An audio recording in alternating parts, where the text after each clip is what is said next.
illustration of the human condition like that. He's saying, who are we behind the mask of our manners, the mask of our civilization?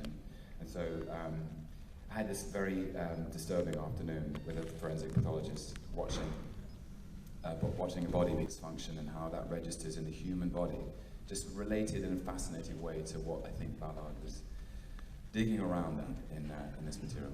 He offered me to go and see an autopsy and I said no. Once seen is never unseen. Sorry. In case you do a Quincy and just fall over. Sienna, did you attend an autopsy? What research did you do? No one wants to follow Tom Hiddleston in a Q&A. I just like to put it out there already. Who is really the most exciting producer in England. I mean, it's extraordinary the work that he gets behind and the films that he gets made, because this probably should have been made a while ago and hasn't been, because no one's really brave enough to tackle something this weird and enormous and important. So it's a shout out for JT. But other than that,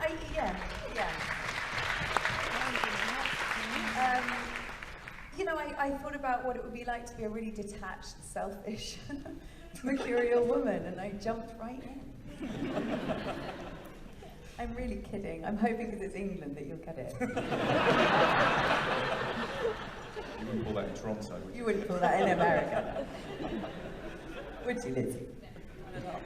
And Elisabeth, what about you? Was Ben the way in for you for this movie? Yeah. And they would turn up and wave, and we would, through the course of the day, we'd all emerge, in a sort of progressive state of disarray. It was a bit weird, yeah. People asking questions about why there was so much paint on me, and then we would go down to the seaside for a Scotch egg. Honestly, that's what we did. Go to the Salty Dog, best Scotch eggs in the land. So good.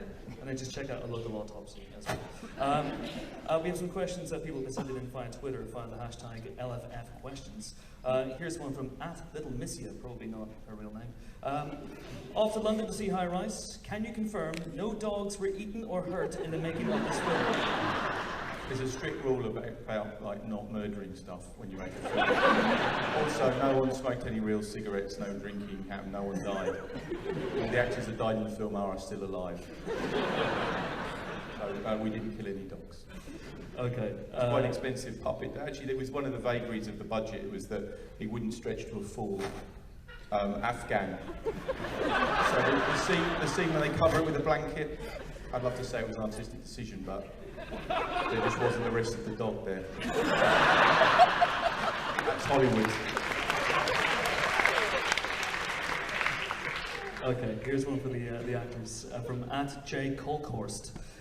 Did making High Rise have a lasting effect on his actors? Was it difficult not to lose yourselves in the madness? Oh. It felt like I said, we didn't go mad. It felt like, honestly, it felt like we were given a box of fireworks and told not to get into too much trouble. We were doing a sort of 9-to-5 job. I mean, it's the strangest 9-to-5 job I think anyone's ever seen. But no, it didn't have a lasting effect. Although we shot the supermarket fight on my last day, and it took about a week for the bruises to go down. It's a pretty intense day, that one. Sienna and Elisabeth, did you survive without succumbing to madness? Yeah, I think so. When you're already there, it's hard to come back from, I think. I feel like I'm going to stand up, like an awful stand-up. I don't know why, it's such a strange thing. No, it wasn't, it was actually kind of strangely wholesome, and like Tom said, I think that's weird, damaged human. It was really cozy and familial. We all lived in this mad hotel all together, and we were a pack. We kind of were all on set every day in funny caravans in a car park, covered in blood and bruises and paint, and running around like kids. It was really special. But we all go survived. to dinner a lot, Have Scotch eggs. Yeah, have Scotch eggs. And we all stayed in the same place, and you'd run into people in the lobby or at the gym, and it was like a camp. It was very nice. Okay. Here's one from @Lady Fernie, who says, how do you think you'd all survive, and you're in this one too, Ben, you'd all survive in a high-rise building in real life? In real life, I don't think it would turn out like that. I'd probably spend a lot of time moaning about the lift not working. And enjoying the view. Oh, that's nice. So Ben survives. Tom? Yeah, my general experience of being in tall buildings has been better than this one.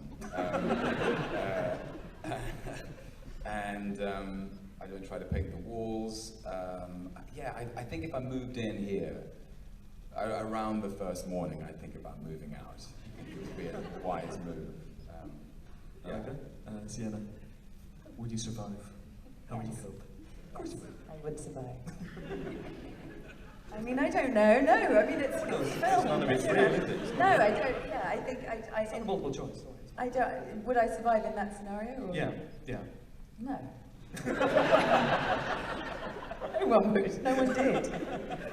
Yeah, me neither. I would have moved out and stayed in a hotel after one night. Like, this is not for me. It's been a very different film, wouldn't it? Yeah. I'm out of here. Everyone just moved to the hotel. This is rubbish. Go back to New York. The last question is from @LokiArty. Where's this going? Don't worry.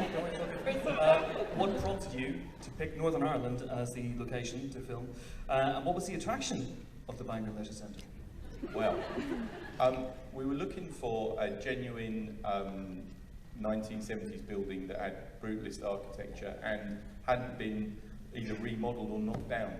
And like most up and down England, they'd been basically pulled down, or they'd been clad in marble, which seemed weird, but you know.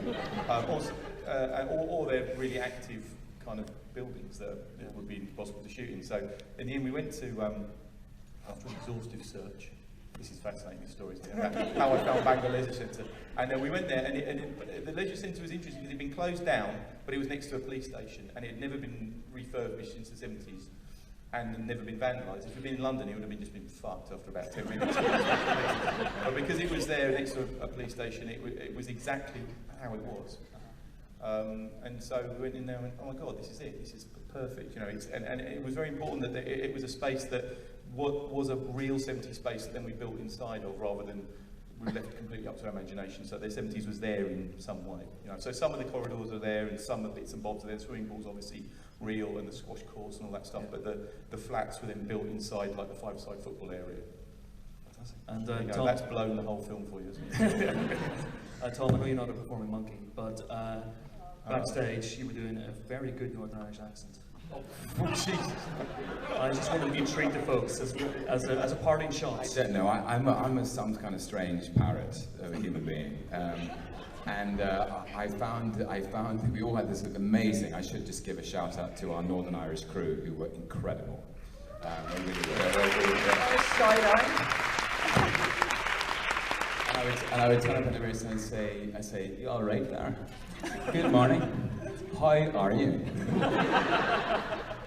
I liked it. So simple. So nice out there. Anyway, I love the Northern Irish accent. On that bombshell, let's leave it with this. Thanks everyone for coming. Thank you, Ben Wheatley, Tom Hiddleston, Sienna.